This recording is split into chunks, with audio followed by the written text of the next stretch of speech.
Hi everyone, आप सभी का हमारे YouTube channel DKY care point में आप सभी का स्वागत है।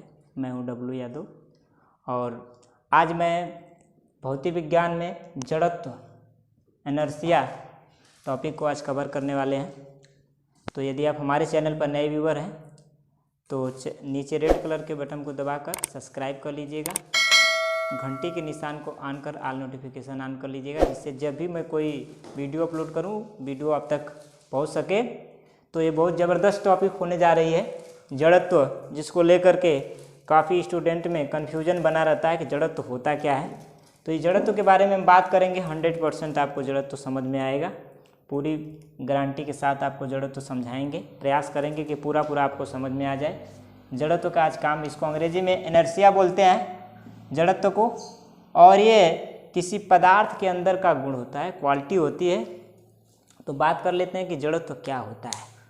तो जड़त्व का नियम पहले गैलीलियो ने बताया था और फिर उसी का पुष्टि जो है न्यूटन ने किया था। तो गैलीलियो ने पहले ही बता दिया था कि यदि कोई पिंड यदि गति की अवस्था में है तो गति की अवस्था में ही रहेगा, विरामावस्था में है तो विरामावस्था में ही रहेगा, जब तक कि उस पर कोई बाह्य बल न लगाया जाए, कोई अलग से फोर्स न लगाया जाए। अगर अलग से फोर्स लगा कर उस वस्तु को हम गति में न लाएं या फिर उसको रोके ना, तो वस्तु कंटिन्यू गति करती रहेगी, वो कभी रुकेगी नहीं। अर्थात उस पर घर्षण बल, उस पर बाह्य फोर्स या फिर साइन बल या किसी प्रकार का कोई फोर्स न लगाएं तो वह वस्तु अनंत समय तक गति में ही रहेगी, वो कभी भी स्थिर नहीं हो सकती है, कभी वो विराम अवस्था में नहीं आ सकती है। या तो फिर गति में है तो गति में ही रह जाएगी, या विराम में है तो विराम में ही रह जाएगी, फिर कभी मोशन में नहीं आएगी, कभी वो गति में नहीं आएगी। तो इस कथन की पुष्टि सबसे पहले तो गैलीलियो ने किया था, लेकिन उसकी पुष्टि उन्होंने नहीं कर पाया, तो बाद में न्यूटन ने इसी कथन की पुष्टि किया और इसे न्यूटन का प्रथम नियम भी कहते हैं। तो जड़त्व का मतलब क्या हुआ कि कोई पिंड अगर गति की अवस्था में है तो गति की अवस्था में रहेगा, विरामावस्था में है तो विरामावस्था में रहना चाहेगा, जब तक कि उस पर कोई बाह्य बल न लगाया जाए। ये तो जड़त्व का नियम हो गया। लेकिन जड़त्व कहते किसे हैं? कोई वस्तु, कोई पदार्थ, कोई वस्तु, कोई पिंड अपने स्थिति परिवर्तन का जितना विरोध करे या जिस गुण के कारण वो अपने स्थिति परिवर्तन का विरोध करती है, वही उसका जड़त्व कहलाता है।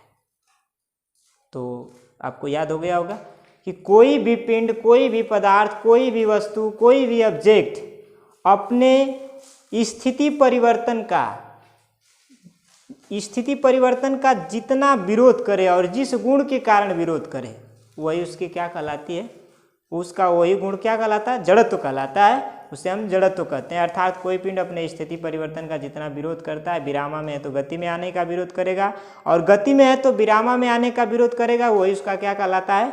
जड़त्व कहलाता है। बात समझ में? तो जैसे हम कोई पत्थर है विरामावस्था में बना रहता है, हम उसको सोचते हैं कि वो गति में आ जाए तो काफ़ी फोर्स लगाना पड़ता है, लेकिन जैसे वो गति में आ जाता है तो हमको फोर्स कम लगाना पड़ता है, क्योंकि अब वो उसका जड़त्व खत्म हो गया, जड़ता खत्म हो गई है। या कोई पिंड अगर गति में तेजी से दौड़ रहा है तो उसे रोकने के लिए हमें ज़्यादा फोर्स लगाना पड़ता है। वो अपने स्थिति परिवर्तन का विरोध कर रहा है कि मैं गति में हूँ तो गति में रहूँगा, तो उसको ज़्यादा फोर्स लगाना पड़ता है, अर्थात उसका जड़त्व ज़्यादा होता है। इसी प्रकार जैसे हम फावड़े या कुदाल में क्या करते हैं? बेट लगाते हैं, तो क्या करते हैं कि उसको ज़मीन पर पीटते हैं, तो ज़मीन पर जो सिरा बेट का होता है वो तो स्थिर हो जाता है, लेकिन फावड़ा जो हमारा होता है वो स्थिर नहीं होता, वो जा करके अच्छे से उसमें एडजस्ट हो जाता है। जहाँ तक वह ढीला रहता है वो जाके एडजस्ट हो जाता है। तो इस तरह से जैसे कंबल से धूल हम निकालते हैं तो कंबल को खींचते हैं, तो कंबल तो अपने स्थिति परिवर्तन का विरोध करते हुए मतलब आपके खींचने के साथ आ जाता है, लेकिन जो उसके कण होते हैं, जो धूल के कण होते हैं, वो अपने स्थिति परिवर्तन का विरोध करते हैं, अर्थात वो ऊपर ही रुक जाते हैं, इसलिए कंबल से धूल क्या हो जाता है? अलग हो जाता है। दूसरी बात, अगर किसी पौधे पर या पेड़ पर आम के फल लगे हैं तो क्या करते हैं? हम डालियों को हिलाते हैं, तो डालियों को हिलाते हैं तो डालियाँ तो गति में आ जाती हैं, लेकिन जो उसका फल होते हैं वो अपने स्थिति में रहना चाहते हैं, इसलिए डाली से क्या होते हैं? अलग हो जाते हैं। इस तरह का कई एग्जाम्पल हैं, आप आराम से इसको याद कर सकते हैं जड़त्व को। अब हम समझते हैं कि जड़त्व कितने प्रकार का होता है। तो देखिए, जड़त्व 3 प्रकार का होता है। नंबर 1, विरामा का जड़त्व। विरामा का जड़त्व नंबर 2, तो पहले बात कर लेते हैं विरामा का जड़त्व। देखिए विरामा का जड़त्व क्या होता है कि जब कोई वस्तु विरामावस्था में होती है तो जिस गुण के कारण गति में आने का विरोध करती है, विरामावस्था में जब कोई वस्तु स्थित होती है यानी विरामावस्था में होती है तो गति में आने का जिस गुण के कारण विरोध करती है उसी को हम कहते हैं विरामा का जड़त्व। क्या समझ में आई?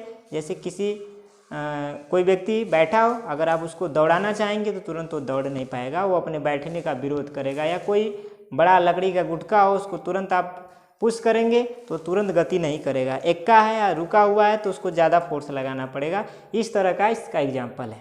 दूसरी बात कर लेते हैं, नंबर 2, गति का जड़त्व। गति का जड़त्व, तो देखिए गति का जड़त्व क्या होता है कि कोई पिंड यदि गति की अवस्था में है तो विरामावस्था में आने के लिए जितना अपने गुण का विरोध करता है, यानी अपने गति का जितना विरोध करता है, वो रुकने का जितना विरोध करता है, वही उसका क्या कहलाता है? गति का जड़त्व कहलाता है। बात समझ में आई?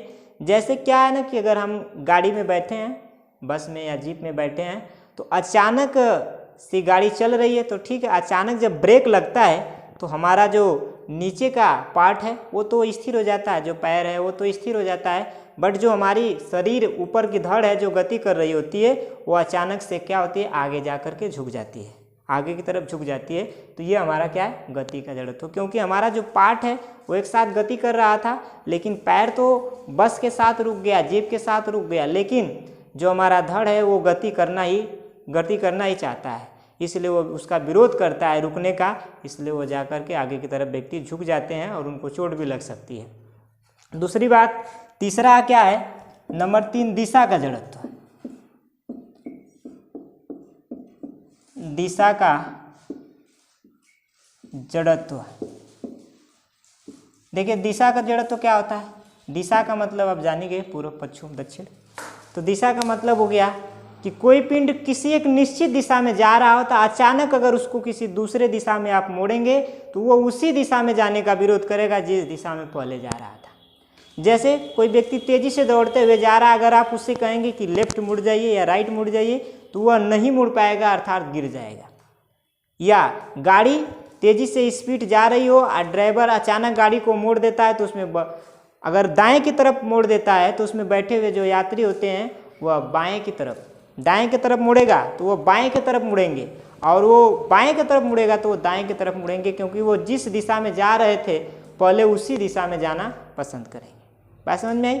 इसलिए कई बार एक्सीडेंट हो जाता है, कई बार गाड़ियाँ पलटी खा जाती हैं।